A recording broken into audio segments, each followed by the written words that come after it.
just say we have all the confidence in ourselves that when we play well and we execute, we can beat anybody. So, and that's all you can ask for. Who cares? Who thinks who's the best team? This, that. We'll get to prove it. Come next week, first of all, and then in the playoffs. We'll all get our shot at one another, and you keep winning, you keep playing. So, You keep winning and you keep playing. Welcome here into Teal, the show. The Jaguars, they just keep winning. They're officially on number 12. Team is really rolling. Kyle, we did our predictions going into the season. We all undershot it. We did. Who'd have thought we'd have 12 victory Mondays, and there's still a chance for a 13th, but 12 victories Monday, I'm excited about them. Is it lucky number 13 or unlucky number 13? I know Friday the 13th is unlucky, but I think 13 might be a lucky number. Okay, we'll go with that. But yeah, big game this week against the Tennessee Titans, a lot on the line. But before we get to that, we got to talk about what happened on Sunday. Jaguars nailed a big win, taking down the Indianapolis Colts, sent old man Rivers packing, basically, because the Colts even said they're going to go with the other guy, Riley Leonard, next week. So big-time win for the Jaguars, able to get out of Indy with a dub. It was a big-time win. Like you said, it did make me a little bit nervous. It was a close game. They should have probably scored. They had some turnovers, but they got the job done under the pressure. That's what we like to see. Now, I will say we did talk to Liam Cohen today. We have seen a difference in this team probably since the bye week, or actually since that Texans loss. And so we kind of just asked him what changed since that game. Honesty. Real conversations. I think credit all of us, players, coaches, everybody in here, looking ourselves in the mirror and having some honest evaluations and conversations, and taking that information, coaching points, reflection, whatever it is, and doing something with it and doing something about it. So I won't get into too many of the actual conversations and details that occurred, but it was at multiple different positions, multiple different sides of ball.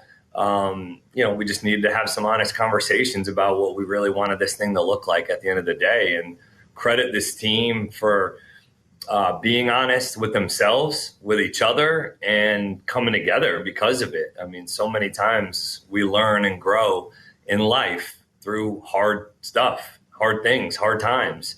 And football is no different. That's why that's why you want kids to play this sport. It's not for the glory, it's because of the life lessons that you learn throughout this process that helps you become a better person, player, all those things. And I think that's maybe an example of what occurred there. Hey, it's all about learning, getting better week by week, and the Jaguars learned from the loss. You got to learn from the losses. It was a tough one. Yeah, the moment where they came together right there, I feel like definitely sealed the deal for – it also changed the standard for the rest of the season, and they've definitely kept that up. Now, we aren't going to do report card. This is similar report card. It's got numbers. This could be math class, but this is numbers don't lie. And it kind of shows just the tale of the season in terms of, like, this Jaguars team is a little different, and they've got the numbers to back it up. Yeah, look, big numbers, and a couple of them you got here. Men lie, women lie, numbers don't lie. 433 points on the season for the Jags. That is a franchise record, and you still got one game to play. 21 picks on the season for that Jaguars defense. That ties the franchise record. Still got one game to play. Tied him with 2017, Jacksonville. 1,000 rushing yards for Travis Etienne, who's off and rolling, and 12 wins for Liam Cohen. The only rookie head coach in NFL history to take over a team that the previous season had 4 or fewer wins and then turned it into 12. Your coach of the year, if you ask me, Liam Cohen. Come on now. These are pretty good numbers. I would agree. Definitely coach of the year in my book. But I also say, you mentioned 2017. That's what the 21 picks ties. The 433 points also beat the previous high from that 2017 team. Yep. So, we get disrespected, small market team, all that. But this team, these numbers show that we could really make some noise moving forward. Look, if the Jaguars aren't the team to beat in the AFC in the playoffs, I don't know what that resume should look like. The Jaguars went into Denver and got a win. They went into San Francisco and got a win. They took down the Kansas City Chiefs before the injuries got to them. They have a better resume than any other team in the AFC from what they've done over the course of the regular season. It's that simple. I mean, they beat the Texans once, and you kind of had them dead to rights until the fourth quarter where they had to pull off a furious comeback. This team has a resume to be that team. They do. And if you look at it, you look at the Patriots win. You look at the Patriots' schedule. They haven't played anybody. The Jaguars, on the other hand, have gone through a little bit. They've had a tough schedule, especially early in the year, and they rolled through it. No, this team has the best resume in the AFC, and I don't think there's anybody else toward the top that has a similar resume to them. Like you said, they've had a tough schedule. They've won big games. It's also how they've won some of those big games. There were some games against maybe lesser competition that were close. They found ways to close them out.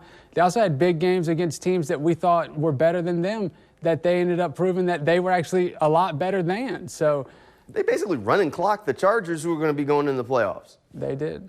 They beat Denver by 2 scores. Look, blowouts don't happen, but for about a month, Nick Mullins was going in for mop-up duty in the fourth quarter for the Jags because they were rolling through everybody on the schedule. And that doesn't happen much. That doesn't happen much. The NFL is a one-score win league, and the Jaguars were blowing folks out, went into Denver, the team that is very likely going to be the 1 seed in the AFC, and put them to bed. Quieted the crowd very quickly. Look, this team has the resume.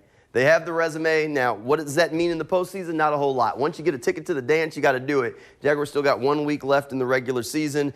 We'll take a quick break. We'll come back to Teal the Show, and we'll talk a little bit about what's ahead, what could happen in this final week of the regular season, and how that could impact the Jaguars as you move forward. So teams you might want to root for. All that's coming up right after this quick break. We talked about the playoffs. We haven't talked about the division. We haven't talked about the conference. We haven't talked about the Super Bowl.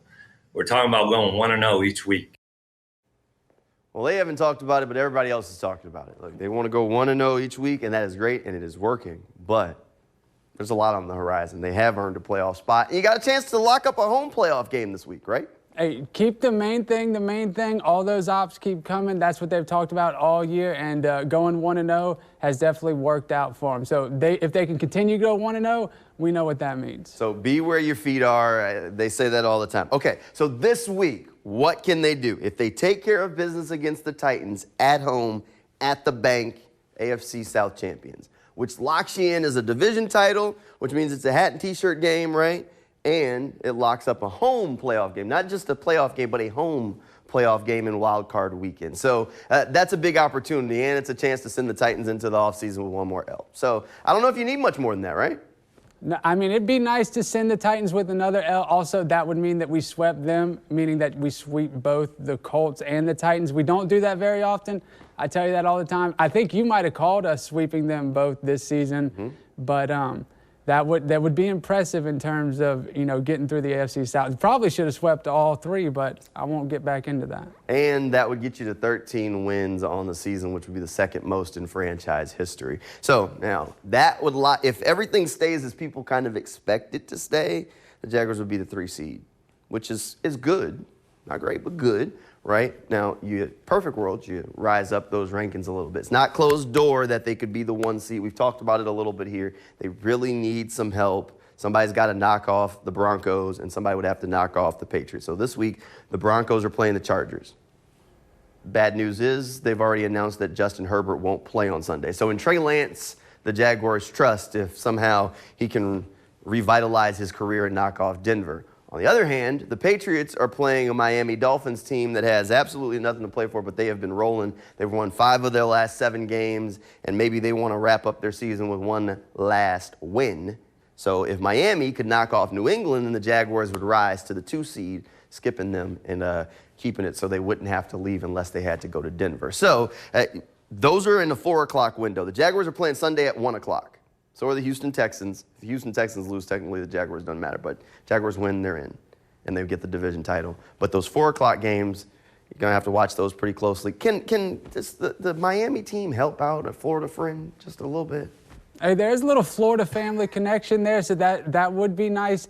Like you said, we can root for those to happen. But if the Jaguars take care of business, really, as far as locking up the AFC South, that doesn't matter. If they beat the Titans, they have it, and that's what matters, really. Look, that's as simple as it gets. So that's the big one, and that's what they got to do. And honestly, the Titans aren't very good. They're just not very good. You should not lose to that team. I don't think they will.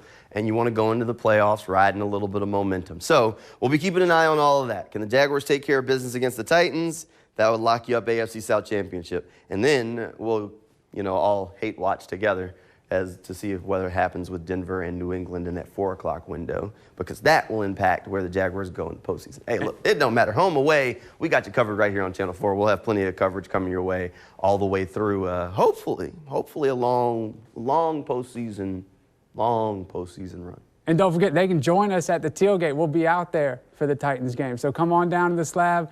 Check us out, 11 a.m. to 12. We'll be out there hanging out, tailgating, and doing all that, getting ready for the game. So don't forget to come out and join us. Yeah, and if you're staying at home and you want to get all the vibes and count down to kickoff, you can tune in right here at Channel 4, 11 a.m. to noon, and we'll have a little bit of fun along the way as we count you down to that regular season finale for the Jaguars against the hated Tennessee Titans. So it doesn't get too much bigger than this. A lot on the line for the Jaguars. We'll be out there for that. I mentioned, hey, we already know there's going to be a postseason game. We'll have you covered for all that. We'll let you know once we start getting more information about when they're playing, which means they got to take care of business this week against the Titans. Keep the main thing, be where your feet are, whatever Liam Cohen wants to say. Go 1-0 each week. We'll talk more about the Jaguars on Friday night's episode of Teal the Show as we talk about what they got to do to get a dub against the Titans. Thanks for hanging out with us on a Victory Monday. Good night, everybody, and go Jags.